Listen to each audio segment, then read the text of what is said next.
जब शब्द थक जाते हैं और आवाजें भी अर्थ खो देती हैं, तब एक शक्ति बचती है, मौन।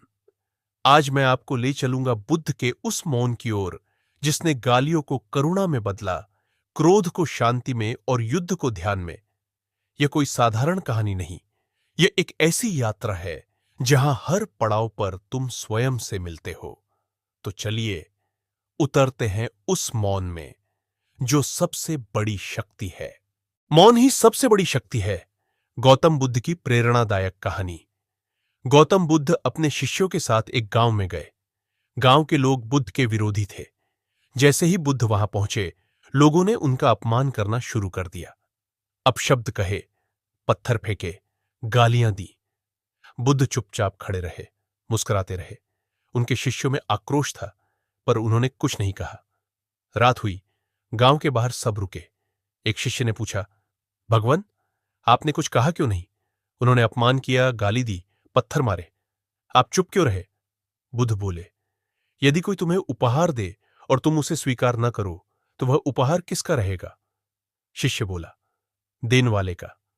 बुद्ध मुस्कुराए, मैंने उनका अपमान स्वीकार नहीं किया। वह उन्हीं के पास रहा। अगले दिन बुद्ध फिर गांव गए। इस बार लोग चकित थे। उनकी चुप्पी, उनका धैर्य, उनका मौन, सब कुछ बदल चुका था। जो गाली देने आए थे, वे चरणों में आकर बैठ गए। बुद्ध बोले, शब्दों में आग होती है, पर मौन में शक्ति। मौन असत्य को थका देता है और सत्य को स्थिर कर देता है। अगले दिन गांव का वही व्यक्ति जो बुद्ध को सबसे अधिक गालियां दे रहा था, चुपचाप उनके पास आया। वह थका हुआ था, उसकी आंखों में पश्चाताप था। वह बुद्ध के चरणों में गिर पड़ा और बोला, भगवान, क्षमा करें, मैंने आपको बहुत अपशब्द कहे। आपने जवाब क्यों नहीं दिया? आपने मुझे कुछ भी नहीं कहा, न क्रोध किया, न नाराज हुए। बुद्ध शांत स्वर में बोले, जब कोई अंधेरे में चलता है तो दूसरों को दोष नहीं देता। वह जानता है कि अंधेरा उसका अपना है। तुम्हारा क्रोध तुम्हारा अंधेरा था, मैं क्यों प्रतिक्रिया करता? वह व्यक्ति रोने लगा, क्या मैं अब भी बदल सकता हूं? बुद्ध बोले, हर क्षण नया होता है। नदी का पानी बहता है और वह कभी वैसा नहीं रहता। तुम भी बदल सकते हो, अभी और यहीं। वह व्यक्ति यहीं से बुद्ध का शिष्य बन गया।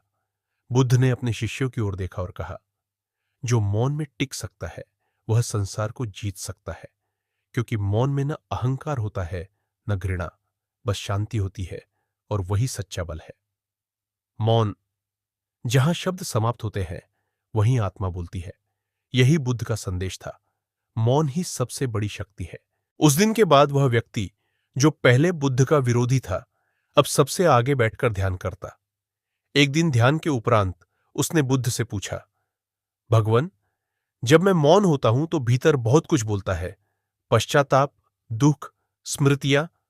मौन में मन और भी अशांत क्यों हो जाता है? बुद्ध मुस्कुराए और बोले, जब कोई तालाब हिलाया जाता है तो नीचे की गंदगी ऊपर आ जाती है, लेकिन यदि तुम उसे छेड़ो नहीं तो थोड़ी देर में सब फिर से नीचे बैठ जाता है। मौन वैसा ही है। प्रारंभ में मन की सारी अशांति ऊपर आएगी, पर यदि तुम धैर्य से बैठे रहो तो वह शांत हो जाएगी। एक और शिष्य ने पूछा, तो क्या हमें कुछ नहीं करना चाहिए, बस चुप रहना चाहिए? बुद्ध ने एक सूखा पत्ता उठाया और उसे हवा में छोड़ दिया।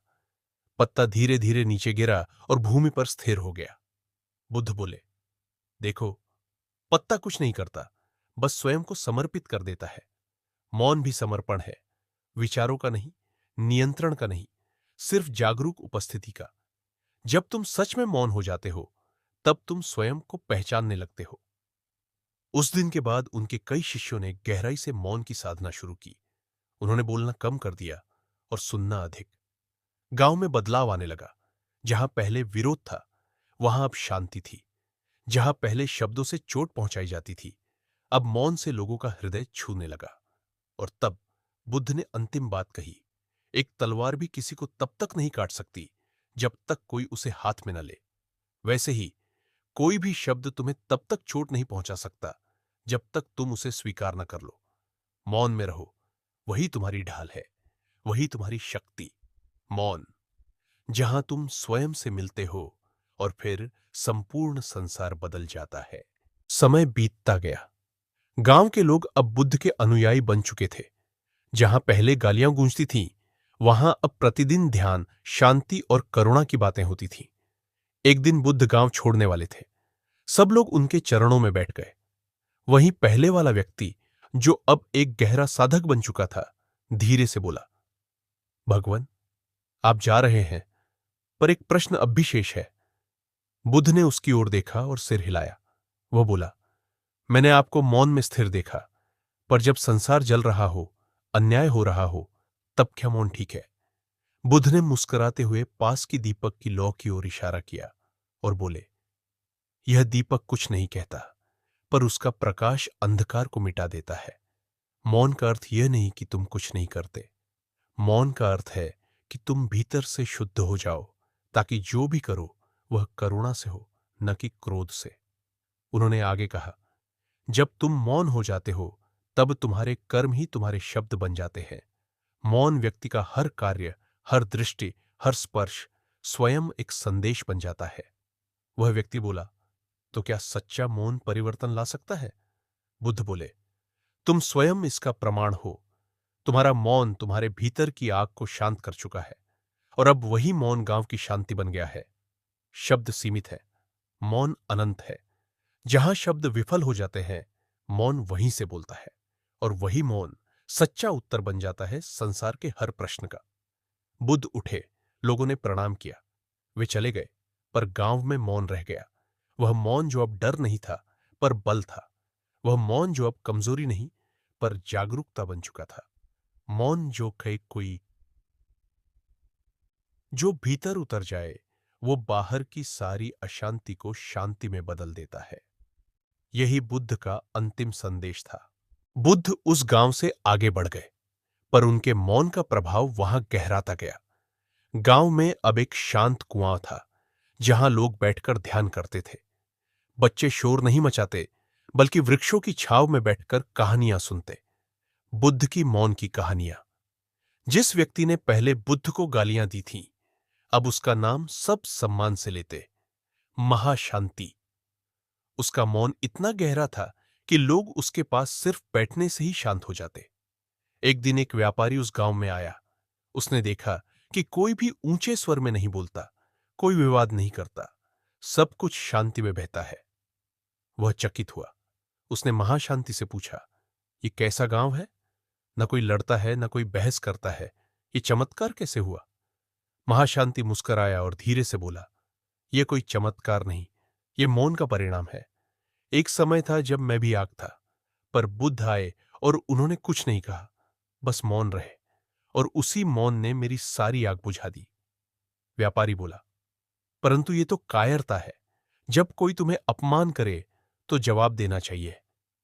महाशांति कुछ देर चुप रहा, फिर बोला, अगर कोई तुम्हें झर दे तो क्या तुम उसे पी लोगे? यदि नहीं, तो अपशब्दों को क्यों पीते हो? व्यापारी निरुत्तर हो गया। वह कुछ दिन वहीं रुका, फिर ध्यान करना शुरू किया। फिर धीरे धीरे उसकी आवाज धीमी होने लगी। फिर प्रश्न रुकने लगे। फिर भीतर कुछ खुलने लगा। और एक दिन वह व्यापारी मौन में बैठा था, उसी कुएं के पास, जहां बुद्ध कभी नहीं बोले थे, पर सब कुछ कह गए थे। कहानी चलती रही, मौन बढ़ता गया, और बुद्ध का संदेश बिना शब्दों के हृदय दर हृदय उतरता गया। कुछ वर्ष बीत गए। अब वह गांव दूर दूर तक शांतिग्राम के नाम से प्रसिद्ध हो गया था। लोग वहां दूर दराज से आने लगे, कोई दुख लेकर, कोई प्रश्न लेकर, कोई शांति की तलाश में। गांव के केंद्र में एक पीपल का वृक्ष था, वही जगह जहां बुद्ध ने मौन रहकर पहली बार लोगों के भीतर की आग को बुझाया था। अब वहां एक पत्थर की चौकी थी, जिस पर लिखा था, यहां कोई उपदेश नहीं मिलता, यहां मौन में उत्तर मिलते हैं। एक दिन एक युवा योद्धा वहां आया। वह क्रोध से भरा था, उसका चेहरा तना हुआ, उसकी चाल तेज। उसने गांव वालों से पूछा, मुझे कोई ऐसा चाहिए जो मुझे सत्य का मार्ग दिखा सके, लेकिन शब्दों में नहीं, क्योंकि शब्दों ने मुझे भ्रमित किया है। लोगों ने उसकी आंखों की बेचैनी देखी और उसे महाशांति के पास ले गए। महाशांति अब वृद्ध हो चुके थे, पर उनकी आंखें अब भी दीपक की लौ जैसी स्थिर थीं। योद्धा उनके सामने बैठा और बोला, मुझे सच चाहिए, लेकिन कृपया बोलिए मत। महाशांति ने मुस्कुराकर आंखें मूंद ली। योद्धा ने भी अनजाने में अपनी आंखें मूंद ली। कुछ ही क्षणों में उसे लगा, उसके भीतर जैसे कुछ पिघलने लगा है। वो जो सालों से जमा हुआ क्रोध था, वह अब शब्द मांग नहीं रहा था। वह मौन में बहने लगा था। धीरे धीरे उसकी सांसें गहरी होने लगी। चेहरा ढीला पड़ गया। आंखों से आंसू बह निकले, बिना किसी शोर के। कई घड़ी बीत गई। फिर महाशांति ने आंखें खोली, पर अब उन्हें कुछ कहने की आवश्यकता नहीं थी। योद्धा शांत था। उसके होंठ भी अब मौन थे, पर भीतर बहुत कुछ कह चुके थे। वह खड़ा हुआ, झुका और धीरे से बोला, अब समझ में आया, मौन ही युद्ध का अंत है। उस दिन के बाद वह योद्धा वहीं रह गया, एक नया नाम लेकर, वीर शांत। गांव में अब लोग कहते थे, जब कोई भीतर टूटता है तो हम उसे शब्द नहीं देते, हम उसे मौन में बैठने देते हैं, क्योंकि मौन ही सबसे बड़ी शक्ति है। और इस तरह बुद्ध की कहानी चलती रही, एक मौन से दूसरे मौन तक, एक आत्मा से दूसरी आत्मा तक, बिना बोले, सब कुछ कहती हुई। वर्षों बीत गए। शांतिग्राम अब साधकों की तपोभूमि बन चुका था। न वहां कोई राजा था, न कोई शासक, फिर भी सब अनुशासन में थे। बच्चे मौन में बड़ा होना सीखते थे, युवा मौन में प्रेम करना और वृद्ध मौन में मृत्यु को अपनाना। पर एक दिन गांव के पास युद्ध का समाचार आया। किसी बाहरी राज्य का सेनापति, जो विजय का भूखा था, उसने संदेश भेजा, मैं इस क्षेत्र को जीतने आ रहा हूं। अगर तुमने आत्मसमर्पण न किया तो मैं गांव को जला दूंगा। गांव में हलचल हुई। कुछ डरे, कुछ गुस्साए, पर महाशांति अब भी मौन थे। गांव वालों ने कहा, गुरुवर, अब तो कुछ बोलिए, अब मौन कैसे रक्षा करेगा? महाशांति ने शांत स्वर में कहा, यदि आग को आग से बुझाया जा सकता तो संसार बहुत पहले शांत हो चुका होता। मौन एक ढाल है, और यदि यह ढाल सच्चे हृदय से उठे तो कोई तलवार इसे भेद नहीं सकती। अगले दिन सेनापति गांव पहुंचा, पर उसे देखकर आश्चर्य हुआ। न कोई सैनिक था, न कोई द्वार बंद थे। लोग शांत थे।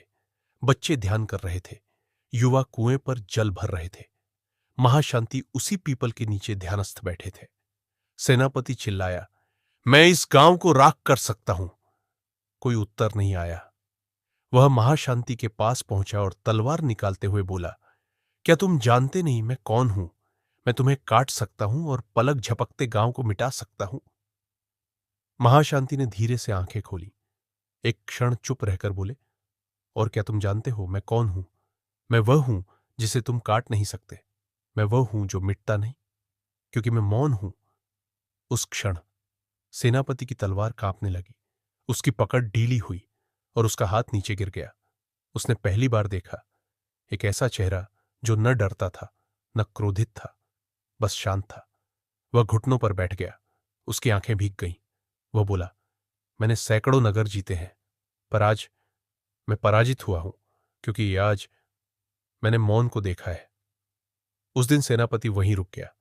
कुछ दिनों बाद उसके सैनिक भी आए, पर अब वे हथियार नहीं, जल के घड़े लेकर आते थे। और फिर एक नया नाम जुड़ा, वीर मौन, जो पहले तलवार से जीतता था, अब मौन से स्वयं को जीत चुका था। गांव की वह पत्थर की चौकी, जहां कभी बुद्ध मौन रहे थे, अब वहां एक और पंक्ति उकेरी गई, जिसने स्वयं को जीत लिया, उसने पूरा संसार जीत लिया। और बुद्ध की वह कहानी अब इतिहास नहीं रही, वह जीवन बन चुकी थी।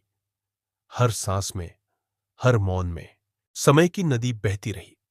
शांतिग्राम अब कोई साधारण गांव नहीं था, वह एक जीवित धड़कन बन चुका था, एक तपस्थली, एक मौन में ध्वनि करती परंपरा। पीढ़ियां बीत गईं।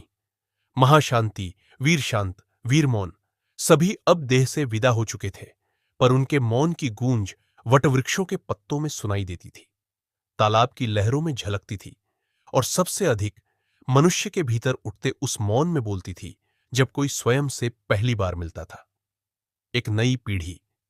गांव में अब एक किशोरी थी, आर्या। वह अत्यंत बुद्धिमान थी, पर बहुत प्रश्न करती थी। मौन में उसका विश्वास नहीं था।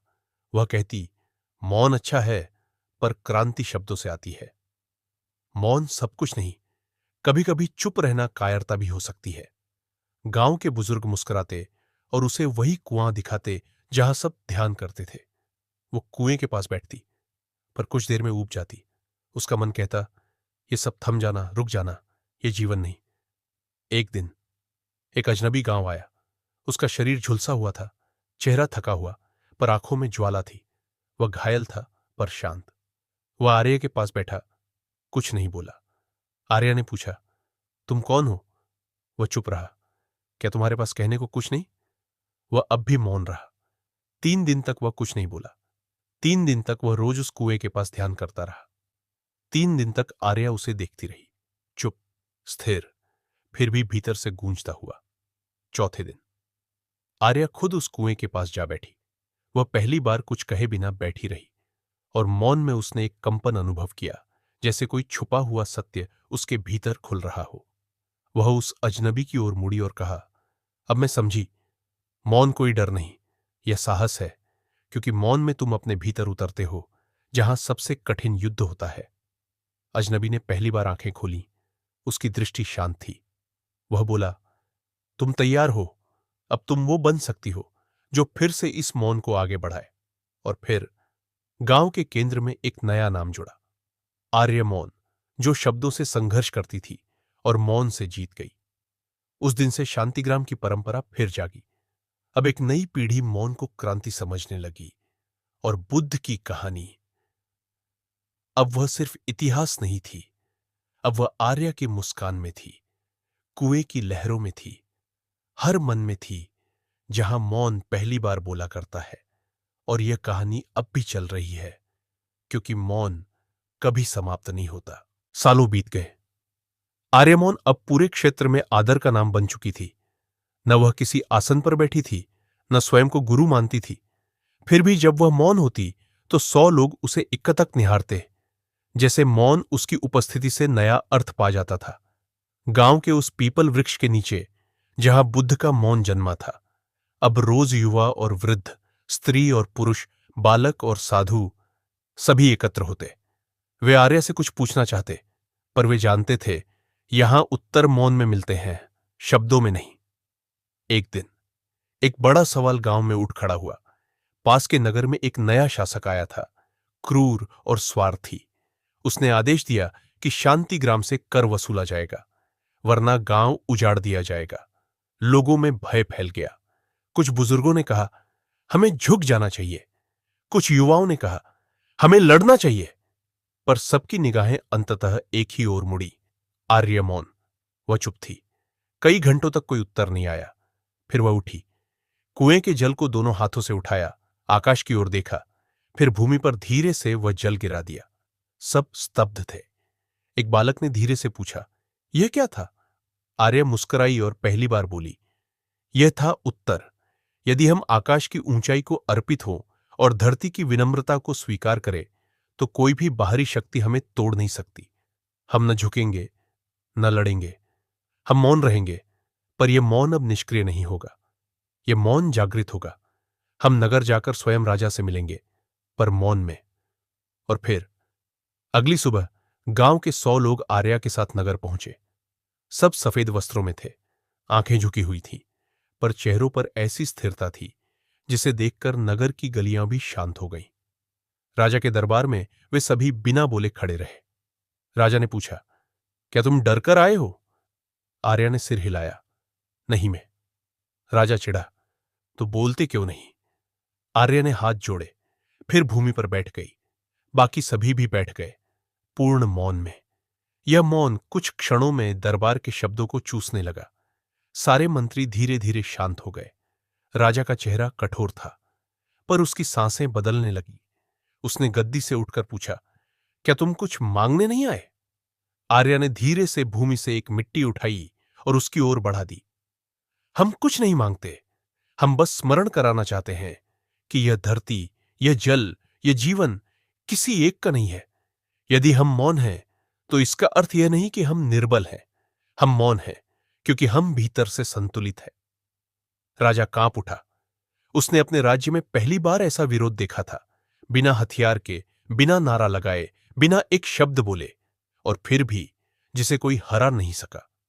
उसी दिन राजा ने आदेश दिया, शांतिग्राम पर कोई कर नहीं लगेगा, बल्कि उस गांव से शिक्षा ली जाएगी, कैसे मौन भी राजधर्म सिखा सकता है। और तब शांतिग्राम में फिर एक वाक्य उकेरा गया, जब मौन जागृत हो जाता है तो वह क्रांति नहीं करता, वह परिवर्तन बन जाता है। और बुद्ध की कथा अब केवल स्मृति नहीं थी, वह अब आर्य की आंखों में थी, राजा के निर्णय में थी, और हर उस आत्मा में थी जो भीतर से बोलना सीख गई थी। बिना बोले मौन चलता रहा, और बुद्ध अब सिर्फ अतीत नहीं, जीवन का सतत वर्तमान बन चुके थे। वर्षों की रेत गिरती रही। शांतिग्राम की कथा अब एक लहर बनकर पूरे देश में फैल चुकी थी। अब वहां एक विशाल वृक्ष था, बोध वृक्ष नहीं, पर लोगों ने उसे नाम दिया था मौन वृक्ष, क्योंकि वहां बैठकर कोई भी कुछ कहे बिना ही अपने सारे उत्तर पा लेता था। उस वृक्ष की छांव में अब एक वृद्धा बैठती थी, वही आर्या। अब सब उन्हें कहते थे आर्या मौन माता। उनकी उपस्थिति ऐसी थी कि बच्चे उनके पास खेलते हुए भी शांत हो जाते। युवा उनका मौन पढ़ते थे जैसे कोई ग्रंथ हो, और वृद्ध उनके पास बैठकर अपनी मृत्यु की तैयारी करते, मौन में, शांति से। फिर एक दिन एक संदेशवाहक आया। उसके वस्त्र फटे हुए थे, शरीर थका हुआ, पर आंखों में कुछ बेचैन था। उसने कहा, माता, अब देश के कई भागों में अशांति है, लोग क्रोध में हैं, भय में हैं। आपसे निवेदन है, चलकर वहां कुछ कहें, कोई मार्ग दिखाए। आर्या ने मुस्कुराकर पूछा, क्या वे सुनने को तैयार हैं? संदेशवाहक झिझक गया, शायद नहीं, पर कुछ लोग अब भी आशा करते हैं। आर्या ने आंखें मूंद ली, फिर कहा, तो हम मौन लेकर चलेंगे।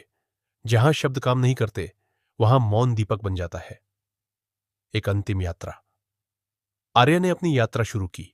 उन गांवों में गईं जहां लोग एक दूसरे से कटे हुए थे, नगरों में गईं जहां धर्म के नाम पर दीवारें उठ चुकी थीं, उन स्कूलों में गईं जहां शिक्षा थी, पर शांति नहीं। वह कहीं भाषण नहीं देती थी, बस जाकर बैठ जाती, मौन, स्थिर, संपूर्ण। शुरू में लोग उपहास करते, पर धीरे धीरे उस मौन की गूंज भीतर तक जाने लगती। लोग कहते, जब वह मौन होती है तो हमारे भीतर कुछ पिघलने लगता है। और फिर मौन उनका शिक्षक बन गया। लोग बातों से थक चुके थे, अब उन्हें शब्दों की नहीं, शांति की जरूरत थी। और आर्या मौन से यह शांति बांट रही थी, बिना मांगे। और एक दिन जब वह अंतिम गांव पहुंची तो उन्होंने सभी से कहा, अब मैं लौटूंगी नहीं, अब मौन ही मुझे ले जाएगा। पर याद रखना, मौन को मत तोड़ना, उसे जीना। मौन कोई साधना नहीं, मौन तो स्वयं सत्य है। उन्होंने आंखें मूंदी और वही मौन में विलीन हो गई। कोई रोया नहीं, कोई चीखा नहीं, क्योंकि सब जानते थे मौन विलीन नहीं होता, मौन फैल जाता है। और तब शांतिग्राम में वह आखिरी पंक्ति उकेरी गई, जहां मौन होता है वहीं बुद्ध फिर जन्म लेते हैं। और बुद्ध की कहानी अब किसी ग्रंथ में नहीं थी, अब वह धड़कन में थी, हवा में थी, एक बच्चे की आंखों में और एक वृद्ध की सांसों में। अब वह मौन में थी, और कहानी अब भी जारी है, हर उस हृदय में जो सुनना सीख चुका है, बिना बोले। कहानी जहां शब्द नहीं पहुंचते, वहां मौन चलता है। सत्यांश की यात्रा अब सीमाओं से परे जा चुकी थी। वह गांवों से शहरों तक, जंगलों से विद्यालयों तक और मंदिरों से जेलों तक पहुंच चुका था।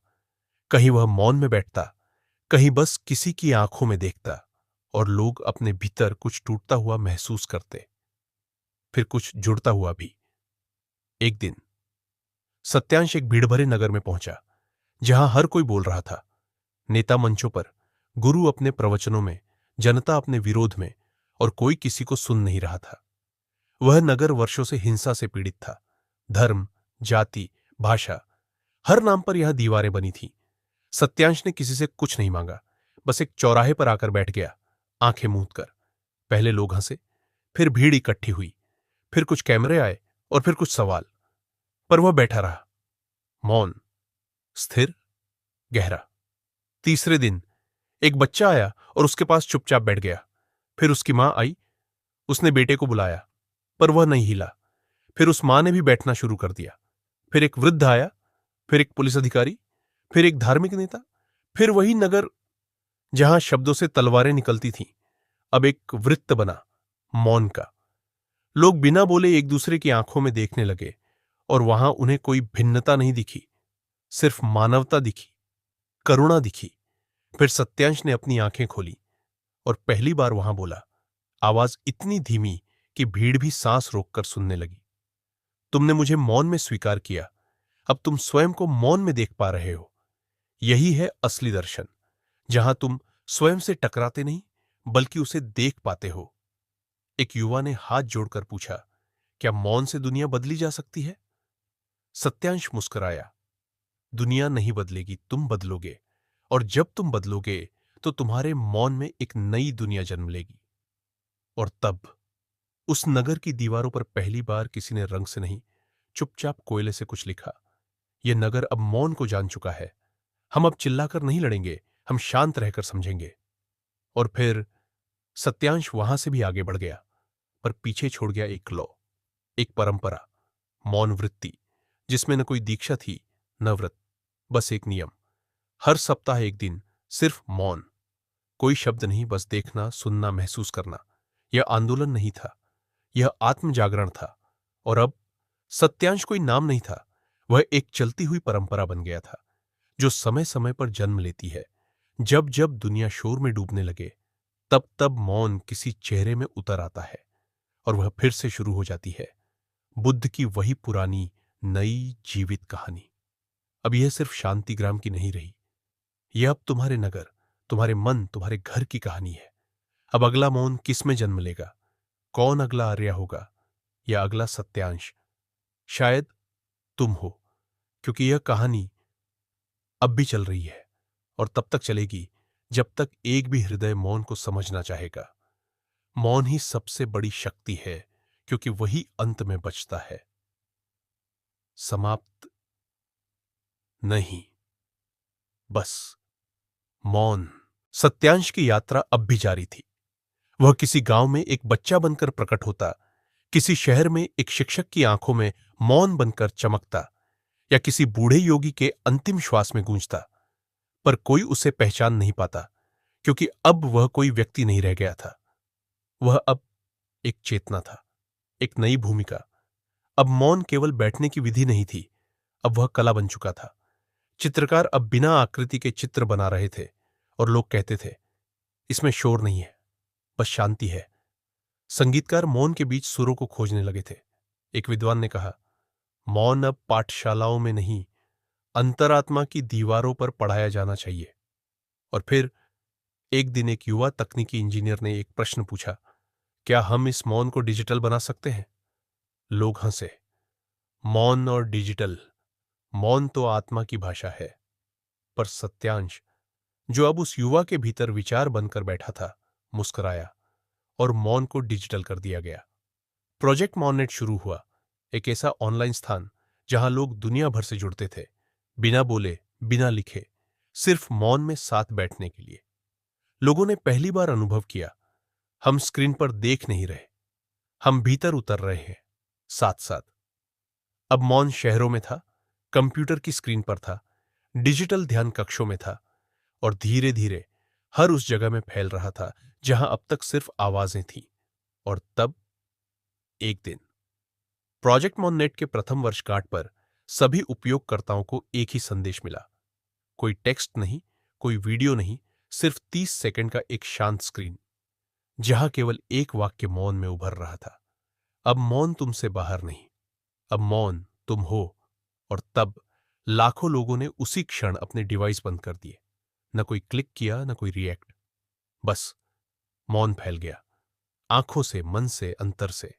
सत्यांश अब कोई व्यक्ति नहीं था, वह अब हर क्लिक के बीच मौन था, हर उत्तर के पहले की खामोशी, हर प्रश्न के बाद की सांस।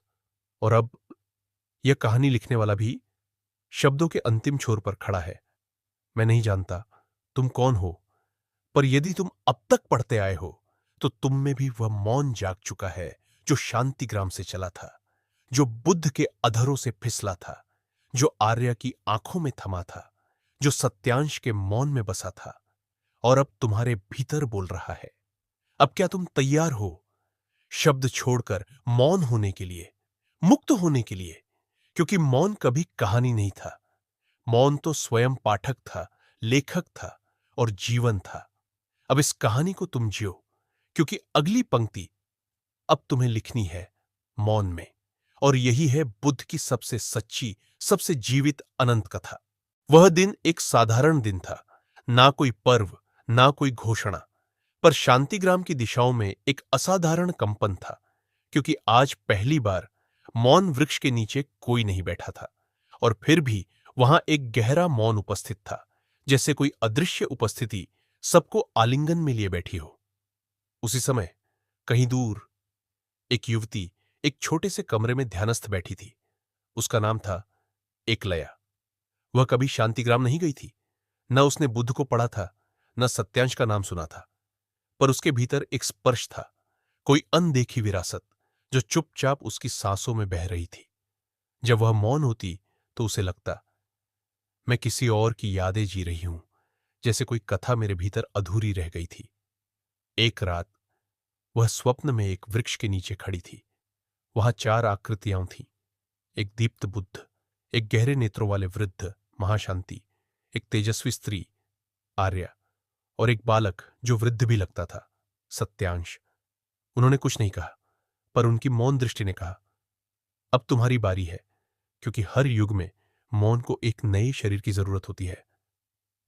अगली सुबह एकलया उठी। उसने फोन उठाया, इंटरनेट चालू किया। उसने कुछ नहीं पोस्ट किया, बस स्क्रीन बंद कर दी। फिर वह उठी, पास के स्कूल गई और बच्चों से कहा, आज हम मौन की कक्षा लेंगे। बच्चों ने पूछा, आप कुछ पढ़ाएंगे नहीं? उसने सिर हिलाया, नहीं, आज हम सुनेंगे अपने भीतर को। और वही दिन, वहीं से फिर एक नया मौन जन्मा। फिर एकलया ने कोई आंदोलन नहीं शुरू किया, न कोई संस्था बनाई, बस जहां जाती वहां मौन साथ ले जाती। भीड़ में भी एकाकी, पर अकेली नहीं, क्योंकि भीतर एक पूरी परंपरा थी जो उसके मौन में बोल रही थी। लोग कहते, जब वह कमरे में होती है तो लगता है हम खुद से मिल रहे हैं। और तब किसी ने पूछा, क्या तुम बुद्ध हो? वह मुस्कुराई और कहा, नहीं, मैं तुम हूं, क्योंकि मौन कभी किसी एक का नहीं होता, वह तो सबका सामूहिक हृदय है। अब कहानी फिर वहीं आ चुकी है जहां यह शुरू हुई थी, पर अब यह तुम्हारे हाथों में है, क्योंकि यदि तुम यह पढ़ रहे हो तो अब मौन तुम्हें पुकार रहा है। इस बार यह कोई पुस्तक नहीं बनेगा, न कोई वीडियो, न कोई प्रवचन। इस बार मौन खुद को तुम्हारे जीवन से कहेगा। शब्द यहीं रुकते हैं, क्योंकि अब तुम्हारी मौन उपस्थिति इस कहानी को आगे लिखेगी। और जो अगला पूछे, अब बुद्ध कहां है, तो बस मुस्कुरा देना और मौन रह जाना। यह कथा कभी पूरी नहीं होती, क्योंकि मौन कभी समाप्त नहीं होता, वह सिर्फ आगे चलता है, तुम में, मुझ में, हम सब में। अब जब कहानी अपने अंतिम शब्दों पर पहुंची है तो जान लो, यह अंत नहीं, क्योंकि मौन कभी समाप्त नहीं होता। बुद्ध, महाशांति, आर्या, सत्यांश और अब एकलया, ये सब तुम्हारे भीतर ही तो हैं। अब यह कथा तुम में सांस लेना चाहती है। अब अगली पंक्ति तुम्हें लिखनी है, पर शब्दों से नहीं, मौन से। याद रखना, जब दुनिया शोर में डूबे तब मौन बन जाना, क्योंकि मौन ही सबसे बड़ी शक्ति है।